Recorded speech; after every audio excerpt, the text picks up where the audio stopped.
యశస్విని రెడ్డి గారి దెబ్బకు చిన్న మెదడు చిట్లిపోయింది. ఏం మాట్లాడుతున్నాడో అర్థం కావడం లేదు, ఏం మాట్లాడుతున్నాడో అర్థం కావడం లేదు. అంతకుముందే సరిగా మాట్లాడరాదు.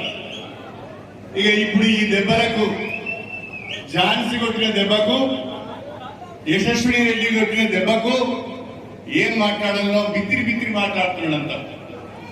అంత అయోమయంగా మాట్లాడుతున్నాడు.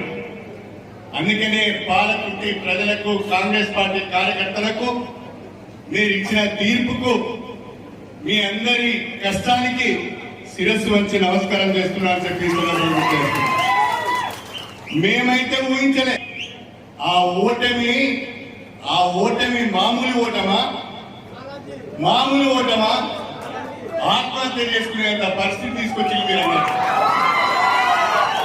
50,000 ఓట్ల మెజారిటీ అంటే కొత్తగా రాజకీయాలకు వచ్చిన యశస్విని రెడ్డి ఓటమి ఎరగని నాయకులని చెప్పుకునే వ్యక్తిని మళ్ళీ పాలకుర్తి పొలిమెడలకు రావద్దు అని చెప్పి బ్రహ్మాండమైన గెలుపును మీరు యశస్విని గారికి ఇచ్చారు. నిజంగా మీ అందరికి కూడా హృదయపూర్వకంగా పేరున అభినందనలు తెలియజేస్తున్నాను, ధన్యవాదాలు తెలియజేస్తున్నాను.